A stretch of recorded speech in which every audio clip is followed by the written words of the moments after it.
ورحمة الله وبركاته. بسم الله والحمد لله الصلاة والسلام على أشرف المرسلين وعلى آله وصحبه أجمعين أما بعد. ಗೌರವಾನ್ವಿತ ಅಧ್ಯಕ್ಷರೇ, ಮಾನ್ಯ ತೀರ್ಪುಗಾರರೇ ಹಾಗೂ ನನ್ನ ನೆಚ್ಚಿನ ಮುತಾಲಿಂ ಸುಹೃತ್ತುಗಳೇ, ನಾವಿಂದು ಒಂದುಗೂಡಿರುವುದು ವರ್ಷಕ್ಕೊಮ್ಮೆ ನಡೆಸಿ ಬರುವಂತಹ ಓರ್ಕಿಡ್ನ ಎಕ್ಸ್ಪರೆನ್ಸ್ ವೇದಿಕೆಯಲ್ಲಿ ಆಗಿದೆ. ಇಲ್ಲಿ ನನ್ನಲ್ಲಿ ಅರ್ಪಿತವಾದ ವಿಷಯ ಜಾತ್ಯತೀತ ಸಮೂಹದಲ್ಲಿ ಮುಸ್ಲಿಂ ಜೀವನ ಮಾದರಿ. ಈ ವಿಷಯದ ಕುರಿತು ಒಂದೆರಡು ಮಾತುಗಳನ್ನಾಡಲು ನಾದನಾದ ಅಲ್ಲಾಹು ತೌಫೀಕ್ ನೀಡಲಿ. ಜಾತ್ಯತೀತ ಸಮೂಹದಲ್ಲಿ ಮುಸ್ಲಿಂ ಜೀವನ ಮಾದರಿ ಎಂಬ ವಿಷಯದ ಕುರಿತು ನಬಿ ಸಲ್ಲಲ್ಲಾಹು ಅಲೈಹಿ ವಸಲ್ಲಂ ಅವರು ಹೇಳುತ್ತಾರೆ, ನೀವು ನೆರೆಕೆರೆಯವರೊಂದಿಗೆ ಸ್ನೇಹದಿಂದಲೂ ಪ್ರೀತಿಯಿಂದಲೂ ವರ್ತಿಸಬೇಕು, ಅವರೊಂದಿಗೆ ಒಂದಾಗಿರಬೇಕು.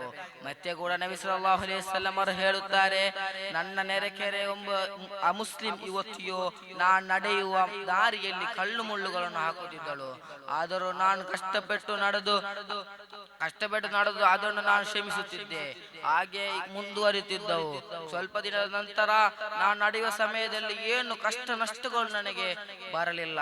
ಹಾಗೆ ನಾನು 2-3 ದಿನಗಳು ಕಳೆದವು. ಅದಕ್ಕೆ ನಾನು ನಬಿ ಸಲ್ಲಲ್ಲಾಹು ಅಲೈಹಿ ವಸಲ್ಲಂ ಹೇಳ್ತಾರೆ, ನಾನು ಆ ಯುವತಿಯ ಅಮುಸ್ಲಿಮಾದ ಯುವತಿಯ ಮನೆಗೆ ಸಂದರ್ಶಿಸಿದೆ. ಆಗ ಆ ಯುವತಿಯು ರೋಗ ಬಾಧಿಸಿದಳು. ನಬಿ ಸಲ್ಲಲ್ಲಾಹು ಅಲೈಹಿ ವಸಲ್ಲಂ ಅವರಿಗೆ ಮಾಡಿದ ಕಷ್ಟಗಳನ್ನು ನಬಿ ಸಲ್ಲಲ್ಲಾಹು ಅಲೈಹಿ ವಸಲ್ಲಂ ಮರೆತು ಆ ಯುವತಿಯ ರೋಗ ಶಮನಕ್ಕಾಗಿ ನಬಿ ಸಲ್ಲಲ್ಲಾಹು ಅಲೈಹಿ ವಸಲ್ಲಂ ಅವರು ದುಆ ಮಾಡುತ್ತಾರೆ. ಇದಾಗಿದೆ ಜಾತ್ಯತೀತ ಸಮೂಹದಲ್ಲಿ ಮುಸ್ಲಿಂ ಜೀವನ ಮಾದರಿ. ಜಾತ್ಯತೀತ ಸಮೂಹದಲ್ಲಿ ಮುಸ್ಲಿಂ ಜೀವನ ಮಾದರಿ ಎಂಬುದು ನಾವೆಲ್ಲರೂ ತಿಳಿಯಬಹುದಾದ ಒಂದು ಅತ್ಯಂತ ಪ್ರಸ್ತುತ ಮತ್ತು ಪ್ರಬಲವಾದ ವಿಷಯವಾಗಿದೆ. ಭಾರತದಂತಹ ಬಹು ಸಂಸ್ಕೃತಿಯ ದೇಶದಲ್ಲಿ ವಿವಿಧ ಧರ್ಮಗಳ ಜನರು ಒಟ್ಟಿಗೆ ಬದುಕುತ್ತಾರೆ. ಈ ಸಂದರ್ಭದಲ್ಲಿ ಮುಸ್ಲಿಂ ಸಮುದಾಯ ಜೀವನ ಮಾದರಿ ಹೇಗಿರಬೇಕು ಎಂಬ ಪ್ರಶ್ನೆ ಸಹಜವಾಗಿ ಬರುವ ಒಂದು ಪ್ರಶ್ನೆವಾಗಿದೆ. ಮುಸ್ಲಿಂ ಸಮುದಾಯದ ಜೀವನ ಶೈಲಿ, ಧಾರ್ಮಿಕ ನಿಷ್ಠೆಗಳು ಭಾರತ ಬಹುಭಾಷೆಯವರಿಗೆ ಬಹಳ ಹೃದಯಪೂರ್ವ ಒಂದು ಉದಾಹರಣೆಯಾಗಿದೆ.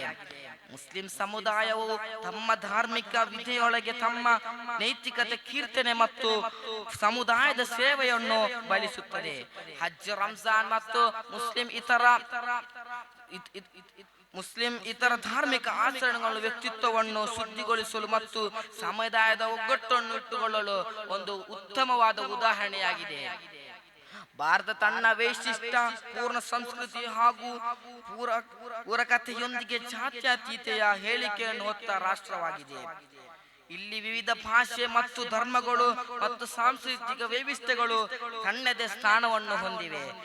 ಈ ಮಧ್ಯೆ ಮುಸ್ಲಿಂ ಸಮುದಾಯವು ತನ್ನ ವೈಶಿಷ್ಟ್ಯ ಧಾರ್ಮಿಕ ಆಚರಣೆ ಮತ್ತು ಜೀವನದ ಶೈಲಿಯಿಂದ ಈ ಜಾತ್ಯತೀತ ಅಪಾರವಾದ ಕೊಡುಗೆಯನ್ನು ನೀಡಿದೆ.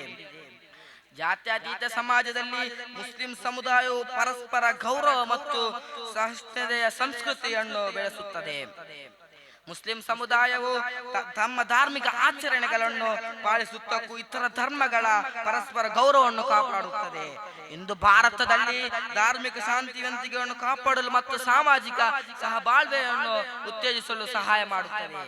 ಜಾತ್ಯತೀತ ಸಮಾಜದಲ್ಲಿ ಮುಸ್ಲಿಂ ಜೀವನ ಮಾದರಿಯು ನೈತಿಕತೆ, ಪರಸ್ಪರ ಗೌರವ ಮತ್ತು ಶಿಕ್ಷಣದ ಮಹತ್ವವನ್ನು ಹೊಂದಿಸುತ್ತದೆ. ಈ ಮಾದರಿ ಕೇವಲ ಧಾರ್ಮಿಕ ಅನುಸರಣೆಗೆ ಮಾತ್ರವಲ್ಲದೆ ಜಾತಿಕತೆಯ ಉಲ್ಲೇಖನವನ್ನು ರೂಪಿಸುತ್ತದೆ. ಹೀಗಾಗಿ ಇತರ ಧರ್ಮದ ಮತ್ತು ಸಮುದಾಯಗಳೊಂದಿಗೆ ಉತ್ತಮ ಬಾಂಧವ್ಯವನ್ನು ಬೆಳೆಸುತ್ತದೆ. ಪರಸ್ಪರ ಒಳನೋಟಗಳನ್ನು ಹೆಚ್ಚಿಸುತ್ತದೆ ಮತ್ತು ಸಮಾನತೆಯನ್ನು ಕೂಡ ಹೆಚ್ಚಿಸುತ್ತದೆ.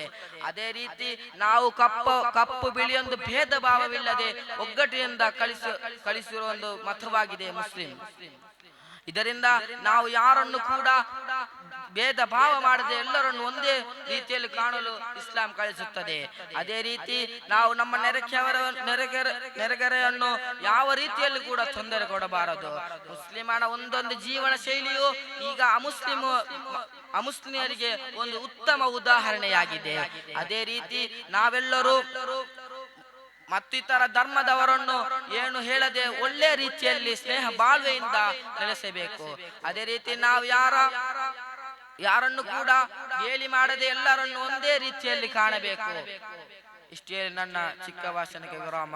ವಾಖಿರು ದಾವಾನಾ ಅಲ್ಹಮ್ದುಲಿಲ್ಲಾಹಿ ರಬ್ಬಿಲ್ ಆಲಮೀನ್. ಅಸ್ಸಲಾಮು ಅಲೈಕುಂ ವರಹ್ಮತುಲ್ಲಾಹಿ ವಬರಕಾತುಹು.